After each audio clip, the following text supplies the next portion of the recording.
Diz assim a palavra do Senhor, conforme registrada no Evangelho de Marcos, capítulo 4, a partir do versículo 1. Novamente, Jesus começou a ensinar à beira-mar. Reuniu-se ao seu redor uma multidão tão grande que ele teve que entrar num barco e assentar-se nele. O barco estava no mar, enquanto todo o povo ficava na beira da praia. Ele lhes ensinava muitas coisas por parábolas, dizendo em seu ensino: ouçam, o semeador saiu a semear. Enquanto lançava a semente, parte dela caiu à beira do caminho, e as aves vieram e a comeram. Parte dela caiu em terreno pedregoso, onde não havia muita terra, e logo brotou, porque a terra não era profunda. Mas quando saiu o sol, as plantas se queimaram e secaram, porque não tinham raiz. Outra parte caiu entre espinhos, que cresceram e sufocaram as plantas, de forma que ela não deu fruto. Outra ainda caiu em boa terra, germinou, cresceu e deu boa colheita, a 30, 60 e até 100 por um. E acrescentou: aquele que tem ouvidos para ouvir, ouça. Quando ele ficou sozinho, os 12 e os outros que estavam ao seu redor lhe fizeram perguntas acerca das parábolas. Ele lhes disse: a vocês foi dado o mistério do reino de Deus, mas aos que estão fora, tudo é dito por parábolas, a fim de que, ainda que vejam, não percebam, ainda que ouçam, não entendam. De outro modo, poderiam converter-se e ser perdoados.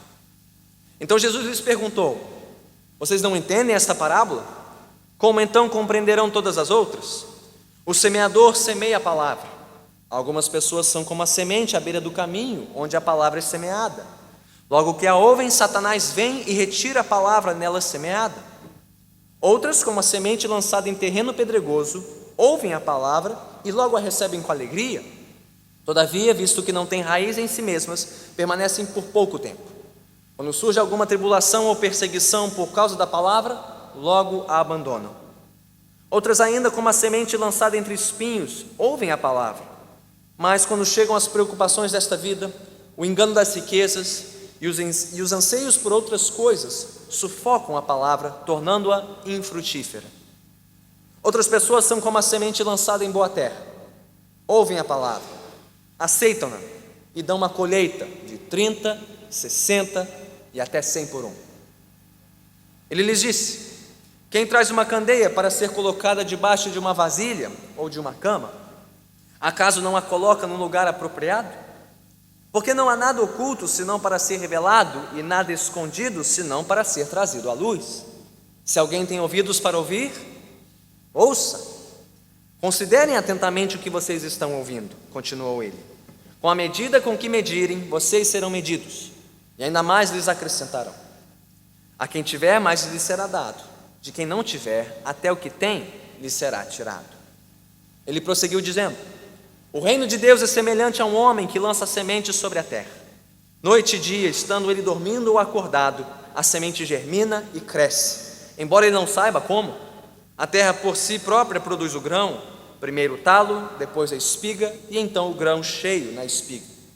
Logo que o grão fica maduro, o homem lhe passa a foice, porque chegou a colheita. Novamente ele disse: com que compararemos o reino de Deus? Que parábola usaremos para descrevê-lo? É como um grão de mostarda, que é a menor semente que se planta na terra. No entanto, uma vez plantado, cresce e se torna a maior de todas as hortaliças, com ramos tão grandes que as aves do céu podem abrigar-se à sua sombra. Com muitas parábolas semelhantes, Jesus lhes anunciava a palavra, tanto quanto podiam receber. Não lhes dizia nada sem usar alguma parábola. Quando, porém, estava a sós com seus discípulos, explicava-lhes tudo. Louvado seja Deus, é a sua palavra. Oremos. Senhor bendito, dá-nos, portanto, ouvidos para ouvir o que o Senhor já disse à tua igreja e quer nos dizer novamente hoje, pelas palavras registradas no teu santo livro e pelo poder do teu Santo Espírito. Que a tua palavra possa cumprir o propósito para o qual foi enviada a este mundo, seja para juízo, daqueles que a rejeitam, seja para a salvação daqueles que a aceitam.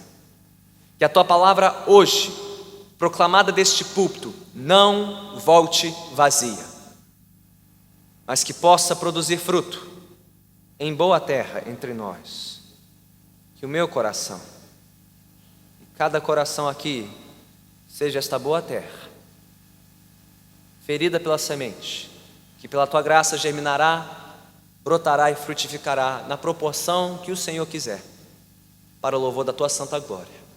Nós assim te suplicamos em nome de Cristo Jesus. Amém. Podemos sentar.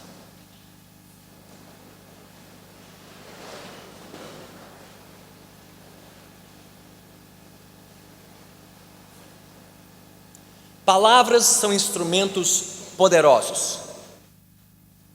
Palavras são instrumentos poderosos de comunicação, para comunicar as nossas ideias, as nossas impressões, as nossas emoções também.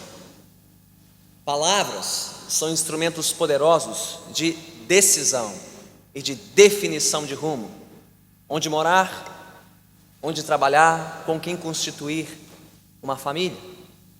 Nossas palavras tanto podem edificar como destruir, tanto podem promover a paz como a guerra. Palavras são instrumentos tão poderosos que vários pensadores ao longo da história chegaram à mesma conclusão. Talvez você conheça o provérbio que diz que a pena, ou a caneta, ou a palavra é mais poderosa do que a espada. Ou seja, o poder da nossa comunicação, das nossas palavras, é mais forte até mesmo do que a agressão física. Todos nós já provamos deste poder, todos nós já usamos este poder, para o bem ou para o mal, tanto dos que nós amamos, como dos demais que nos cercam.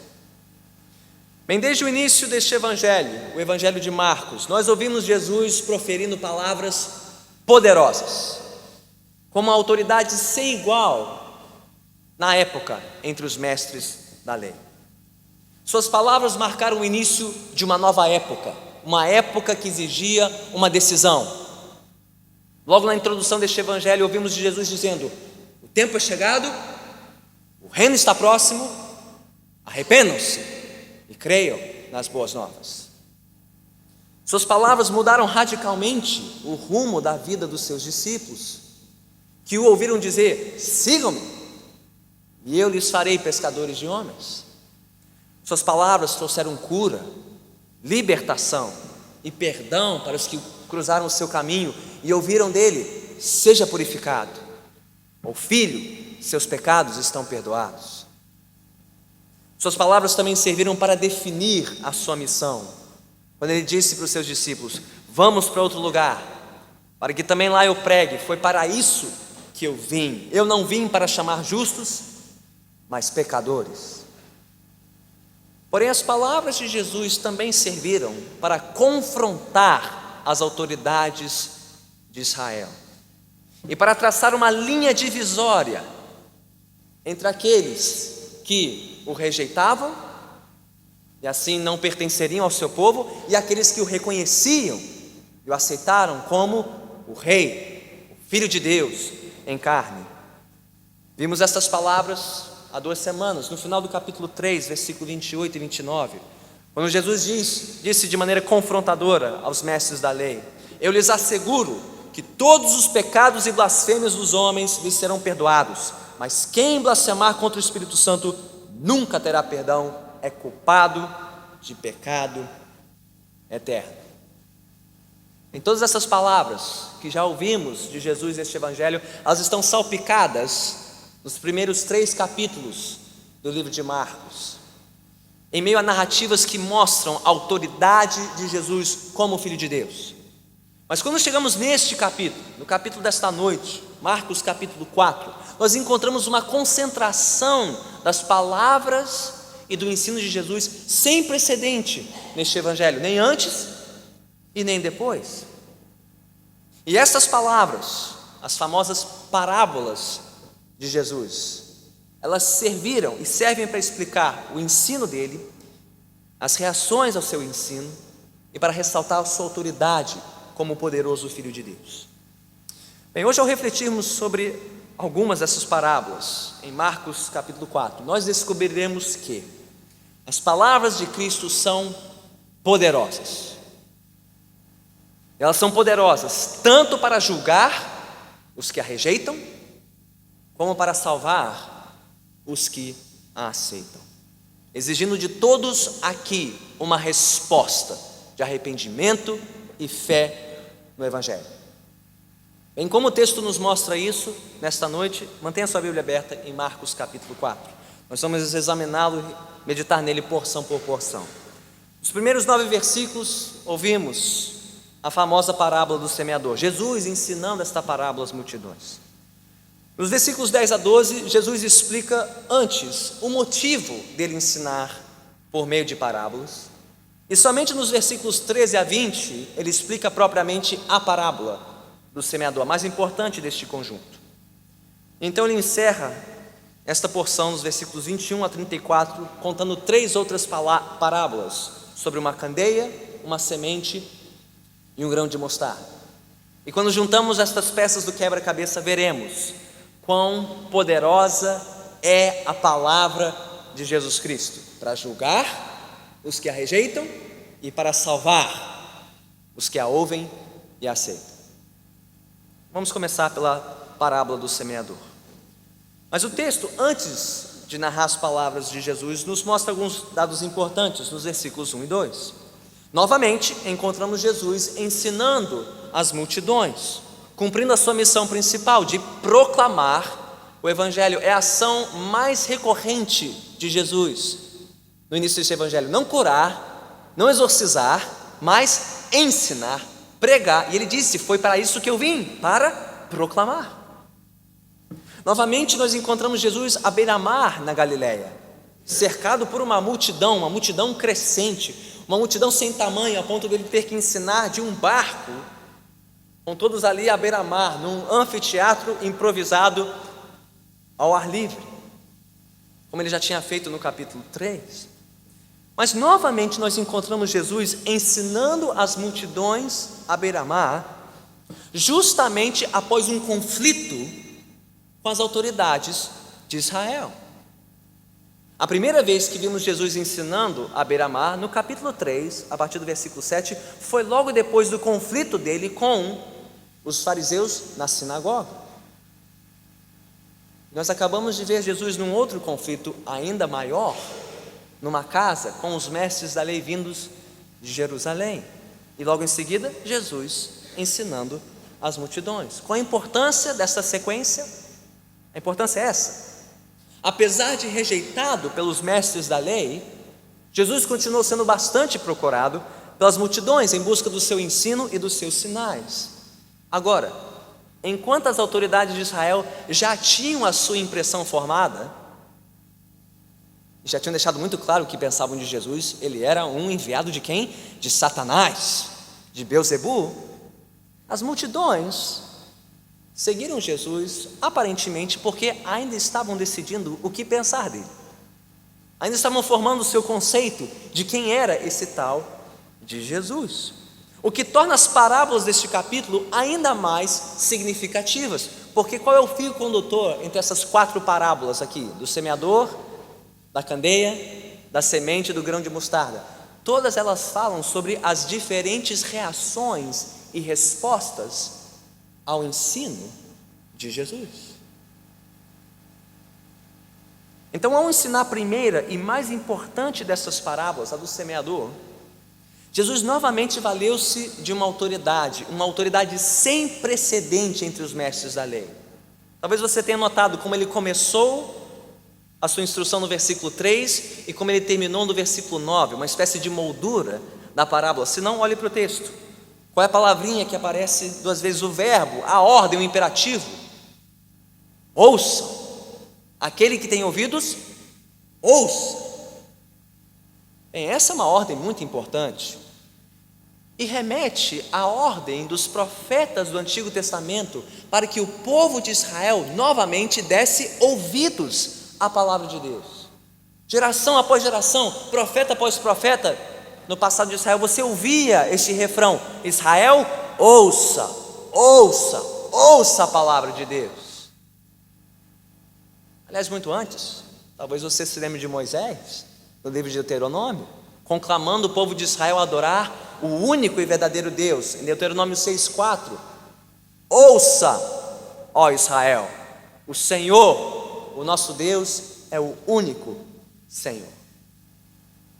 Mas notaram a maneira singular como Jesus está usando esta ordem aqui? Ele está falando: ouçam o quê? As palavras do Antigo Testamento? Não, ouçam as minhas palavras, como se as palavras dele tivessem igual peso, igual autoridade às palavras dos profetas do Antigo Testamento, desde Moisés. Se eles falavam ouça a palavra de Deus, Jesus está falando ouçam o quê? As minhas palavras. Por quê? Porque ele era o próprio Deus. E se houver qualquer dúvida a esse respeito, você pode avançar alguns capítulos em Marcos, e no Monte da Transfiguração, em Marcos capítulo 9, o que o Pai disse dos céus: este é o meu Filho amado, ouçam. Então, meus irmãos e irmãs, quando nós abrimos a nossa Bíblia para ler e ouvir as palavras de Cristo, entendamos, nós não estamos diante das palavras de um curandeiro qualquer, ou de um palpiteiro religioso. Nós não estamos diante das palavras de um mero sábio, um conselheiro terapêutico, um guru espiritual, um Maomé, um Buda, um Kardec. Nós não estamos diante de um mensageiro celestial. Nós estamos diante das palavras do próprio Deus encarnado. E se ele diz ouça, ouvimos. Ouvimos de uma maneira diferente do que ouvimos qualquer outro a nos falar nesta vida e neste mundo. Ele merece ser ouvido e deve ser ouvido com toda reverência. E seja você a sós com este livro em mãos em casa, e seja você com a sua família reunida em culto doméstico, ou neste culto público, quando esta palavra está aberta, Deus está falando e todos devem ouvir. Aliás, o momento mais sublime de um culto a Deus não é quando nós falamos a Ele, mas quando Ele fala conosco por meio da sua palavra. E quando Ele fala, o povo se cala e ouve. Quem tem ouvidos para ouvir, ouça as palavras de Jesus Cristo, o Filho de Deus. Então, tendo convocado as multidões para ouvi-lo, Jesus passou a ensiná-las por parábolas, versículo 2. Mas o que são parábolas? Nós ainda não definimos o que são parábolas e por que Jesus as usou tanto em seus ensinos. Em parábolas são histórias muito simples. Aqui, na primeira delas, é uma história de um semeador e de 4 tipos de solo. Muito simples de contar, muito simples de lembrar. São histórias simples com imagens e associações tiradas do cotidiano dos seus ouvintes. No caso, uma realidade que aquela multidão conhecia muito bem, o mundo agrícola, o mundo da semeadura. E apesar de ser um solo um pouquinho estranho para nós, bem, na Palestina o solo era irregular, não havia um único tipo de solo, havia vários tipos de solos onde a semente caía. Jesus está usando algo, um fato corriqueiro da vida dos seus ouvintes para ensinar uma grande lição. Aliás, essa é uma das outras marcas de uma parábola. Elas têm como seu propósito ensinar uma única lição, normalmente de cunho moral ou espiritual, e elas sempre exigem uma resposta da sua audiência. É sabido que outros, além de Jesus, ensinavam por meio de parábolas no mundo antigo, na sua época. Mas então, por que Jesus ensinou parábolas, ou por meio de parábolas, sem, contudo, dar o significado delas às multidões? E qual era a explicação daquela primeira e maior parábola sobre o semeador? E para isso vamos avançar no texto. Na próxima sessão, versículos 10 a 12, Jesus explicando aos seus discípulos, então, primeiro, o porquê dele ensinar por parábolas, para somente então explicar o significado daquela parábola. Em uma audiência particular com os 12 discípulos e alguns outros seguidores mais interessados nos seus ensinos, Jesus lhes revelou o propósito duplo de ensinar por meio de parábolas. Ele dá duas razões aqui, parece que é uma só, eu creio que há duas. A primeira está aí no versículo 11, quando Jesus deixou entender que ele ensinava por meio de parábolas para comunicar e esclarecer a mensagem do reino para aqueles que fossem atraídos a Cristo pela fé e fossem agraciados com o entendimento do Evangelho. Ele disse: a vocês foi dado o mistério do reino de Deus. Lembre-se que por mais simples que fossem as parábolas, elas continham uma lição confrontadora, que dividia a audiência entre aqueles que rejeitavam a lição e aqueles que a aceitavam. Por mais que aqueles discípulos ainda não entendessem claramente os detalhes e as aplicações da parábola, uma coisa eles tinham em comum: eles já tinham aceitado o fato de que Jesus era alguém muito especial, alguém vindo de Deus. Eles não compartilhavam da incredulidade dos mestres da lei. Eles tinham ouvido Jesus chamá-los e tinham respondido com fé, e por isso queriam entender mais do que ele estava lhes ensinando. Então, ao crerem em Jesus e seguirem-no, aceitando o evangelho do reino, Jesus está dizendo que eles seriam agraciados com o entendimento e a explicação deste reino, algo que não poderia vir de nós, algo que não poderia vir do entendimento e raciocínio humano. E essa é a importância dessa frasezinha, o mistério do reino de Deus. Uma expressão estranha, não? A vocês foi dado o mistério. Bem, se foi dado, então não é mistério, né? É um segredo que não é um segredo. Então que história é essa de a vocês foi dado o mistério do reino? Isso remete a algo que Deus já tinha feito no passado, na época do profeta Daniel, quando Deus deu um sonho ao rei Nabucodonosor na Babilônia, um sonho que ele não sabia interpretar, e Daniel, usado por Deus, revelou ao rei o sentido do seu sonho e disse: eu sirvo ao Deus que revela mistérios, um Deus que mantém as coisas ocultas por um tempo, mas que depois as revela para o conhecimento de todos. Não algo que poderia ter vindo de Daniel, mas um entendimento que só Deus poderia dar. É isso que Jesus está dizendo aqui: a vocês foi dado algo que não poderia vir de vocês, tanto quanto a sua fé em mim. A vocês foi dado este mistério, conhecer este reino, não por mérito, mas por graça. E porque vocês creem em mim e estão me seguindo, estão me perguntando mais sobre este reino, mais lhes será dado. Vocês entenderão mais este reino por meio dessas parábolas. É a primeira função, mas não é a única das parábolas de Jesus. Há uma segunda aqui no versículo 12. Aos de dentro, aos que criam em Jesus, a estes foi dado o mistério do reino. Mas aos que não creram, aos de fora, Jesus disse: a estes tudo é dito por parábolas, a fim de que, ou com o propósito de que, ainda que vejam não percebam, ainda que ouçam não entendam, de outro modo poderiam converter-se e ser perdoados.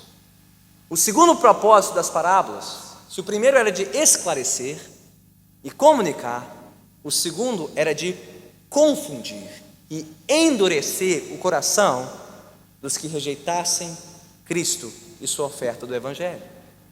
E as palavras que Jesus cita aqui são por demais importantes. Elas até estão alinhadas de uma forma diferente, deveriam estar na sua Bíblia, não? Porque Jesus está citando palavras do Antigo Testamento.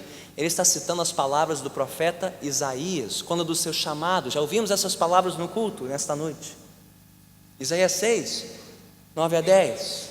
E se você fosse vasculhar lá em Isaías e entender o contexto dessas palavras, você veria Deus entrando em julgamento contra a nação de Israel, e especificamente em julgamento contra as autoridades religiosas de Israel,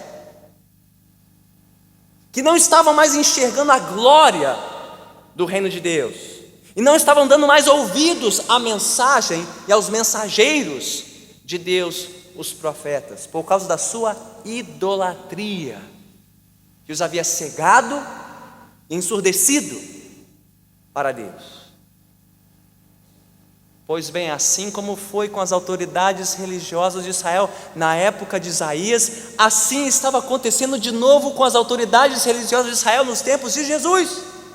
Porque lá estava Jesus, o Filho de Deus, a glória de Deus encarnada, o Rei vindo ao mundo. Eles estavam vendo-o sem percebê-lo, e estavam ouvindo-o sem crer nele. O juízo estava visitando de novo a casa de Israel. E as parábolas estavam lá para confundir e endurecer o coração destes homens incrédulos. Meus irmãos, qual a importância de tudo isso? Eu creio que assim como foi com o ensino das parábolas de Jesus, assim é com o ensino de toda a palavra de Deus. Sim, há certas coisas difíceis de entender e explicar da palavra de Deus, coisas como a relação entre a soberania de Deus e a responsabilidade do ser humano. Sim, mas em sua grande maioria a Bíblia contém uma mensagem clara e simples. Por mais que a palavra possa nos trazer alguns obstáculos intelectuais, seus principais confrontos não são intelectuais, mas são morais e espirituais. Razão pela qual tantos a rejeitam e não a ouvem e não se rendem a ela. Então a questão importante aqui é esta: antes mesmo de você poder entender a palavra de Deus, você precisa decidir o que você pensa da palavra de Deus, se ela de fato é ou não a palavra de Deus. Não que o fato de você decidir que a Bíblia não é a palavra de Deus faça dela menos que a palavra de Deus. Ela é e permanecerá a palavra de Deus. Assim como um juiz que emite uma sentença que pode ser aceita pelo réu ou não, a sentença está proferida, está dada, quer ela seja recebida de bom grado ou não. A palavra de Deus, a Bíblia é a palavra de Deus, mas você precisa decidir se você a receberá como tal ou não, antes mesmo de poder entendê-la. E aqui está o problema dos que estavam de fora, os mestres da lei. Porque mesmo vendo Jesus e ouvindo Jesus, eles já tinham decidido em seu coração que Jesus não era o Filho de Deus, portanto, o que ele ensinava não poderia ser a palavra de Deus, para a sua própria condenação. Mas os que estavam dentro, os 12 e os demais seguidores, mesmo não compreendendo tudo, eles criam e aceitaram o Evangelho do Reino.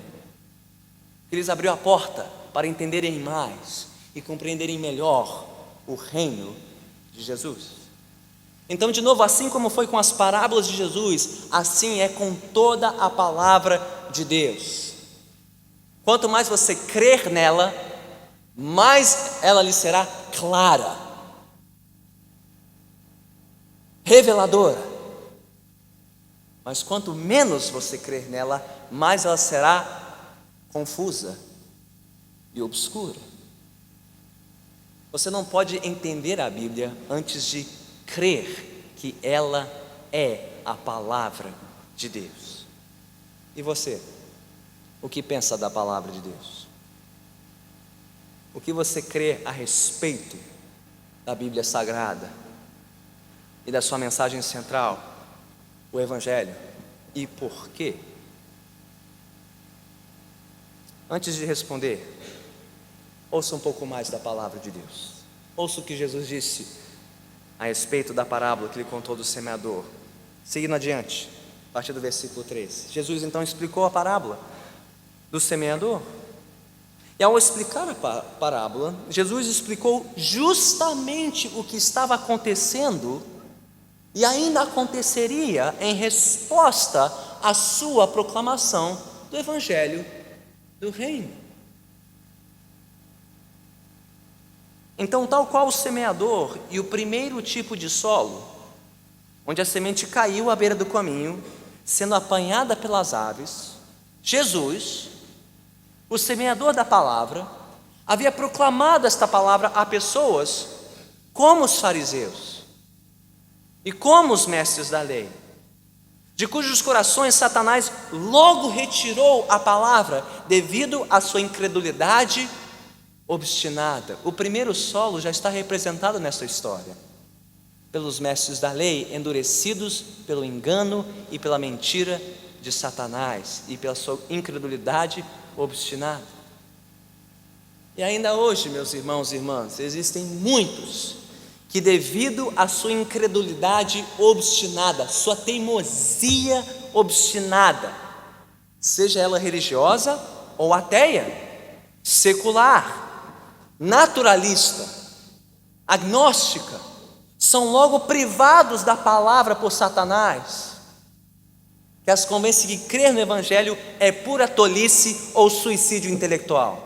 Quantos já tiveram uma conversa, já tentaram ter uma conversa com alguém que veementemente nega a Bíblia e nega a autoridade e nega sequer a possibilidade de que ela pode ser a palavra de Deus? Alguém? E quais são os elogios que você ouve? Isso é tolice, isso é bobagem, isso é coisa de louco, não vá cometer suicídio intelectual. Mas não seria suicídio intelectual sequer cogitar a possibilidade de que a Bíblia de fato é a palavra de Deus? Sequer entreter a possibilidade de que esta pessoa pode estar tremendamente equivocada na sua incredulidade obstinada? Meus irmãos, crer na palavra de Deus não é suicídio intelectual. Descrer naquele que é o autor da razão, o nosso Criador, descrer da simples possibilidade de que a Bíblia é a palavra de Deus, é o pior tipo de suicídio intelectual e espiritual. E não são poucos que são privados da palavra, sequer se curvam para entender a palavra, porque simplesmente negam a possibilidade de que a Bíblia possa ser a palavra de Deus. Estes são o primeiro solo. A semente mal cai nos seus corações e Satanás atira deles. Mas já o segundo solo, pedregoso e de difícil penetração, bem nesse a semente brota logo, mas sem fruto. E há um grupo nessa história que expressa bem esse segundo solo, são os familiares de Jesus, aqueles que, percebendo os primeiros sinais de oposição e de hostilidade e de perseguição vinda de Jerusalém contra Jesus, já estavam querendo abandonar o Mestre.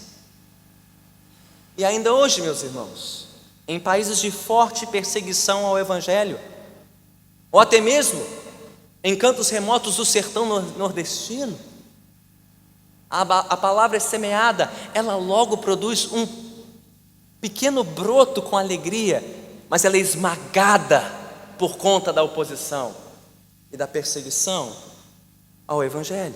Apesar do interesse inicial pela palavra, muitos logo desistem por medo, por vergonha, por hostilidade, muitas vezes vinda dos seus próprios familiares, parentes, vizinhos, quando não das autoridades religiosas, sejam elas católicas no sertão ou muçulmanas ao redor do mundo. Já o terceiro solo, espinhoso e de difícil frutificação, bem, este aponta para aqueles que, creio eu, ainda não apareceram no Evangelho, mas logo aparecerão. Gente como os gerazenos no capítulo 5, que viram o endemoniado sendo curado, mas não quiseram reconhecer a glória de Jesus. Por quê? Por causa da perda, do prejuízo material, da matança dos porcos. Veremos isso semana que vem no capítulo 5. Ou o jovem rico, que veio a Jesus, interessado em conhecer e ouvir de Jesus, mas que amou demais as suas riquezas para continuar seguindo. Ou os próprios discípulos de Jesus, Pedro, preocupado de ter aberto mão de tudo, de que isso não teria sido suficiente para alcançar a entrada no reino. Ou Tiago e João, querendo lugares de honra e glória à direita e à esquerda de Jesus. O que essas pessoas estão indicando, representando o terceiro solo? Aqueles cujas preocupações com as riquezas e os demais anseios da vida sufocam a palavra do reino. E, meus irmãos, ainda existem muitos hoje que, apesar de ouvirem o Evangelho e se interessarem pelo Evangelho, mais cedo ou mais tarde desistem do Evangelho, porque não querem só o Evangelho, querem um Evangelho e algo mais. Querem um Evangelho e uma vida de bem-estar, o Evangelho e prosperidade, o Evangelho e a boa vida. E Jesus disse: ninguém pode servir a dois senhores, ninguém pode servir a Deus e ao dinheiro. Quem assim o fizer será como aquele terceiro solo, onde a semente é lançada, mas os espinhos, as preocupações desta vida, os anseios e o engano das riquezas sufocam a palavra. Pode ser a preocupação pela ascensão social, pode ser a preocupação pela ascensão profissional, pode ser a busca por uma qualidade de vida maior. Quão grandes são as tentações das riquezas, dos anseios e das preocupações desta vida, que podem rapidamente sufocar a semente da palavra. Mas há um quarto tipo de solo, uma boa terra, disse Jesus, que dá uma belíssima e riquíssima colheita de 30, de 60, até 100 por um, o que é um resultado magnífico. Na Palestina, na maior parte da Palestina, de solo irregular, uma boa colheita poderia produzir até 10 sementes para cada semente lançada. Se fosse no vale fértil do Jordão, poderia até chegar a 30, 60 e 100 por um, mas você está falando sobre proporções assim incomuns, atípicas. Mas Jesus diz: há um tipo de solo assim, há uma boa terra que recebe a palavra e que não dá ouvidos a Satanás, não dá ouvidos aos enganos e às mentiras de Satanás, resiste em meio à perseguição, não se dobra diante da oposição, não se rende aos encantos deste mundo, aos anseios, às preocupações e aos enganos das riquezas, mas ouvem, creem, aceitam, perseveram na palavra, e estes dão fruto, muito fruto, 30, 60, 100 por um. Há aqueles sim que ouvem o Evangelho e, apesar de todas as resistências do mundo, aceitam e creem para a glória de Deus. Agora note bem, Jesus falou sobre 4 solos diferentes, mas na verdade só existem 2 respostas possíveis ao Evangelho. Porque os 3 primeiros solos têm o mesmo resultado: não dão fruto. Só o último é que dá fruto. O que mostra que pode haver razões diferentes para alguém não dar fruto e não aceitar o Evangelho, mas no final é tudo a mesma coisa. Ou você rejeita o Evangelho, ou você aceita o Evangelho. Ou você rejeita a palavra de Deus para a sua condenação, ou você aceita para a sua salvação, e não há meio termo. Você pode rejeitar o Evangelho por simplesmente descrer que é a palavra de Deus. Você pode rejeitá-lo por medo de oposição e perseguição. Você pode até rejeitá-lo para se dedicar a fama, fortuna e felicidade. Mas tudo isso Cristo considera rejeição à sua palavra, porque impede que a semente frutifique. Só os que ouvem, os que aceitam e creem, dão fruto para a glória de Deus. E você? Rejeita ou aceita? Rejeita ou aceita o Evangelho? Dá fruto ou não? E por quê? Antes de dar a sua resposta final, algumas últimas considerações de Jesus, as últimas 3 parábolas que ele contou, versículos 21 a 34. Primeiro, Jesus contou mais uma parábola sobre uma candeia. Uma candeia acesa para ser vista, iluminar o ambiente, versículos 21 e 22. E assim como uma candeia, uma lamparina, era acesa no mundo antigo, não para ser escondida, mas para ser colocada num lugar de evidência, a fim de que ela pudesse iluminar todo o ambiente, o que Jesus está falando? Assim como a candeia não permanece oculta, mas é revelada, este reino, esta mensagem que eu estou pregando, estas boas novas, não existem para ser ocultadas das pessoas. Eis-me aqui pregando esta mensagem, revelando esta mensagem, para que ela possa iluminar a todos. Então, quem tem ouvidos, ouça. De novo no versículo 23, a mesma ordem já proferida no versículo 3 e 9. De novo Jesus dizendo, a luz foi acesa, a mensagem está sendo pregada. Quem tem ouvidos, ouça. E ao ouvir, saiba, disse Jesus nos versículos 24 e 25, que com a medida com que medirem, vocês serão medidos. Cuidado ao tentar julgar a palavra de Deus. Um dia, ela é quem te julgará. Com a medida que você medir o Evangelho, você também será medido.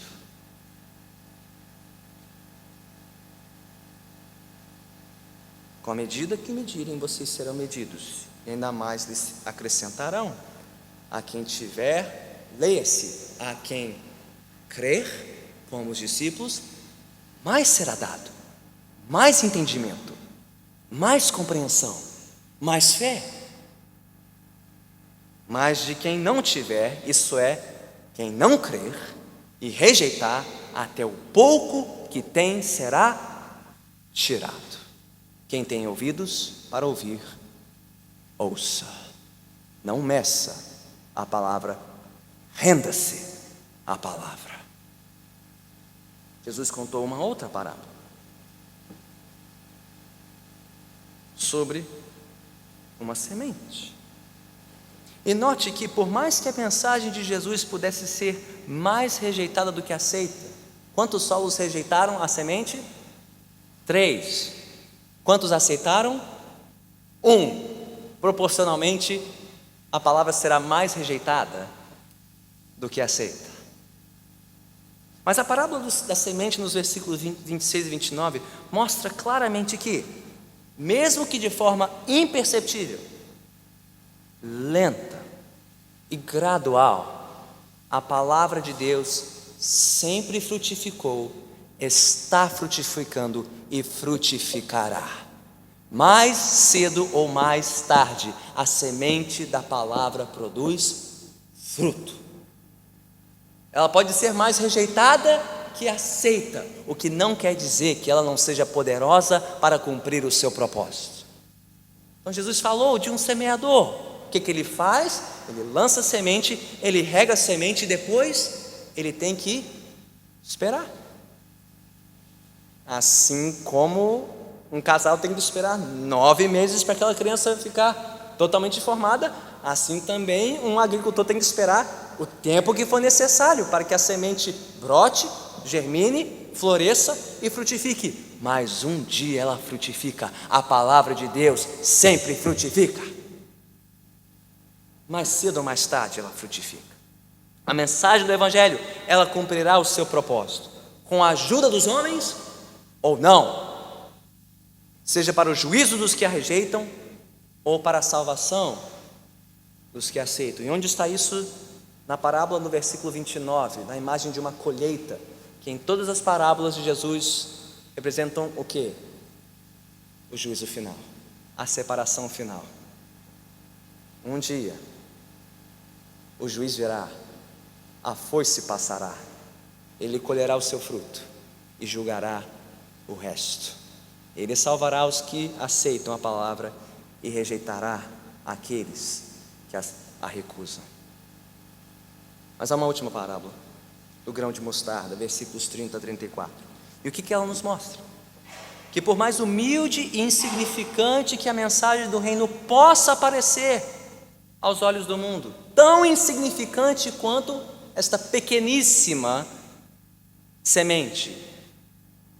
E o tamanho da semente do grão de mostarda é proverbial. Há outras sementes menores que ela, mas ela se tornou meio que um padrão da coisa mais pequena, insignificante e humilde do mundo antigo. Jesus está dizendo: olha, mesmo aquela pequeníssima semente, aquele pequeníssimo grão de mostarda, quando semeado, cresce para se tornar a maior das hortaliças, a ponto de aves poderem se abrigar debaixo das suas sombras. Assim também é o evangelho do reino de Deus, humilde, pequeno, insignificante aos olhos do mundo, mas poderoso para crescer e alcançar e abrigar todos os que se aninham debaixo da sua cobertura, para a sua salvação. Então, somadas as parábolas, somando todas as peças do quebra-cabeça desta noite, o que nós aprendemos? O que essas parábolas nos ensinam? As parábolas e as palavras de Jesus, a mensagem do reino de Jesus é poderosa, sim, seja para julgar os que a rejeitam ou salvar os que a aceitam.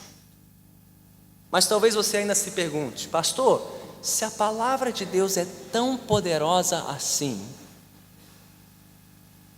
por que ela ainda é tão rejeitada nesta época, neste mundo, por 2000 anos? Se a palavra é tão poderosa assim, pastor, por que tanta rejeição? Por que tanta oposição? Pois bem, a resposta que o mundo dá à mensagem do Evangelho é semelhante à resposta que o mundo dá ao Rei do Evangelho. Se o mundo rejeita as palavras do Rei, é porque rejeita o próprio Rei. E este é um Rei que vem nos termos dele e não nos termos deste mundo, razão pela qual ele é tão rejeitado pelo mundo. Porque ele é um rei que não vem deste mundo e não foi escolhido por este mundo, foi ele que criou todo mundo. O mundo rejeita a sua palavra porque o rejeitou como seu rei, e rejeitou o seu reino, e não quer se submeter à autoridade do seu reino. Mas a mensagem gloriosa do Evangelho é que foi para isso mesmo que ele veio.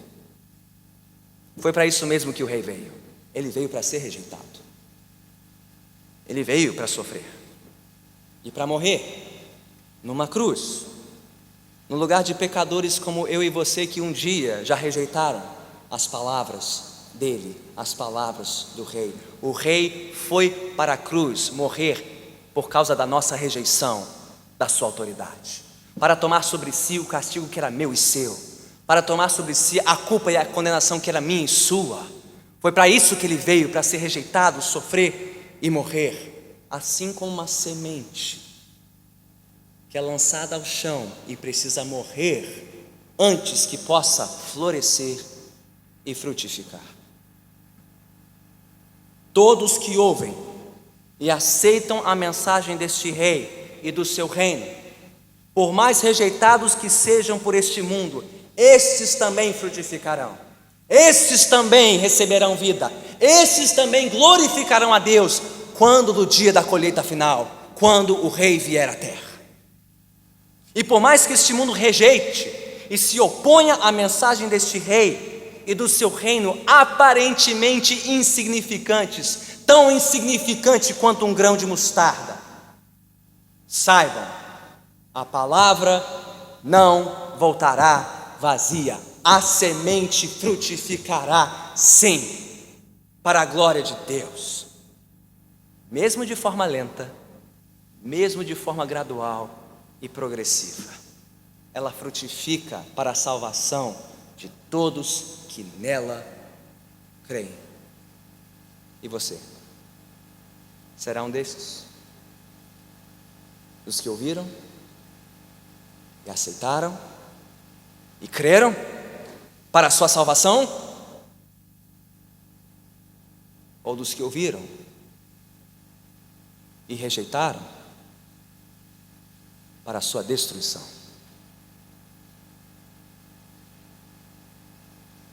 Portanto, irmãos, aquele que tem ouvidos, ouça. Ouça o rei. Ouça o rei chamando. Ouça o evangelho do reino. Ouça-o te chamando a se arrepender da sua rejeição a ele, da sua rebeldia. Ouça-o, arrependa-se, creia nele e siga-o.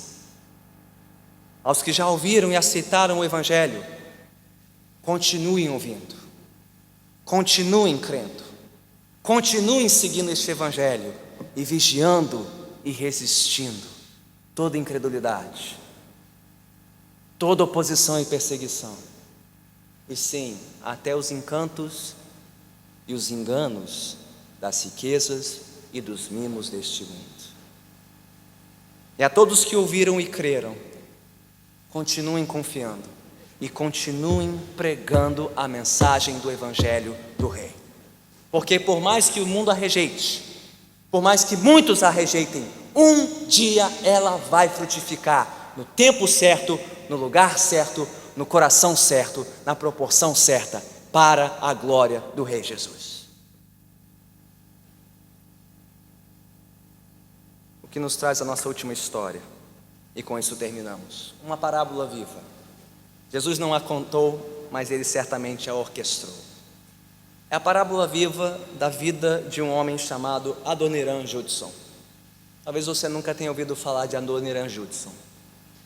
Um missionário que viveu no final do século XVIII e na primeira metade do século XIX. Ele foi o primeiro missionário internacional estadunidense. Primeiro missionário norte-americano a sair do seu país para fazer missões, pregar o evangelho fora dos Estados Unidos.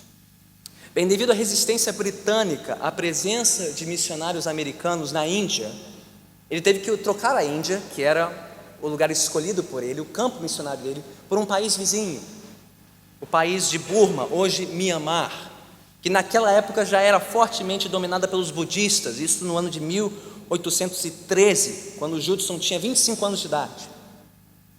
Nos primeiros 6 anos de evangelismo e missão naquele país, você sabe quantos convertidos Judson viu ao evangelho? 0. 0 conversões após 6 anos de pregar o evangelho. E depois da primeira década completa de serviço, quantas conversões? 18. Menos de uma conversão por semestre de trabalho.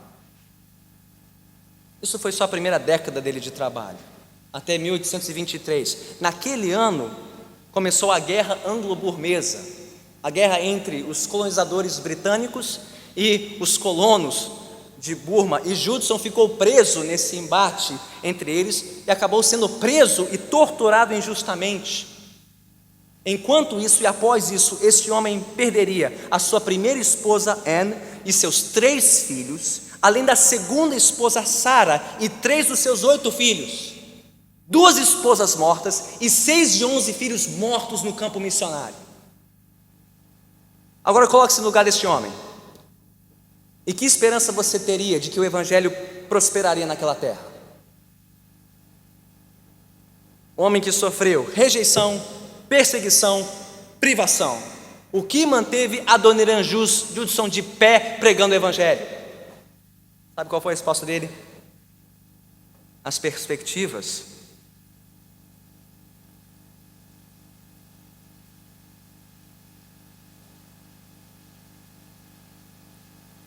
As perspectivas são tão grandiosas quanto as promessas de Deus.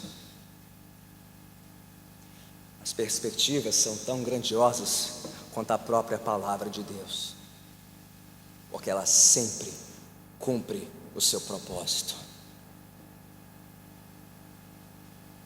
E após 37 anos perseverando na pregação do Evangelho em Burma, ele faleceu. Adoniran Judson faleceu. E ao final da sua vida, ele tinha traduzido a Bíblia inteira para a língua burmesa.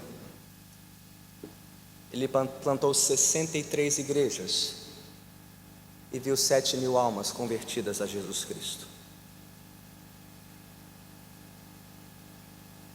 A palavra de Deus é poderosa. Aquele que tem ouvidos, ouça. E quem ouvir e crer, pregue a palavra de Deus. Oremos. Senhor bendito, tendo recebido a Tua santa palavra,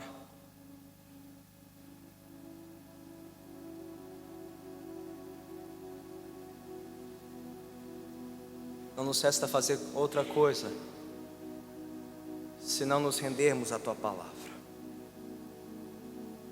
Com a medida que medirmos esta palavra, o Senhor nos medirá um dia. Todos que aqui estiveram nesta noite ouvindo esta palavra, serão cobrados um dia por Ti, por estas palavras. Eu Te suplico, Senhor, que estas palavras não sirvam para a nossa destruição e ruína, mas sim para a nossa salvação em Cristo Jesus. Eu peço isso por todo o coração aqui, desde os que chegaram já tendo ouvido e crido, aqueles que muitas vezes já ouviram, mas ainda não creram, ou que talvez ouviram pela primeira vez hoje o Teu Evangelho, chamando-os a crer e se render a Ti. Senhor, seja qual for o estado e a terra do nosso coração, eu Te suplico que a palavra do reino, o Evangelho do Rei, não volte sem dar fruto em nossas vidas. Dá-nos ouvidos para ouvir esta palavra mais e mais, com arrependimento e fé, para que ouvindo-a possamos compreendê-la mais e crescer no mistério do reino de Deus que nos foi revelado em Cristo Jesus, morto, rejeitado, crucificado e ressurreto por nós e pela nossa salvação. Ó Senhor, que Tu tenhas misericórdia daqueles cujos corações ainda permanecem duros e resistentes entre nós, que a Tua palavra os assombre, dia e noite, noite e dia, até que finalmente se dobrem e se rendam a Ti, com arrependimento e fé. Ajude-nos, Senhor, a continuarmos ouvindo e crendo nesta palavra, diante dos enganos e das armadilhas de Satanás, resistindo aos anseios, às preocupações deste mundo, para buscar-Te e a Tua palavra em primeiro lugar. Dá-nos não só ouvidos para ouvir, mas lábios para proferir esta palavra, certos de que em algum lugar, em algum momento, em alguma proporção, ela não voltará vazia. E a glória será Tua, sempre Tua, somente Tua, para todo sempre. Amém.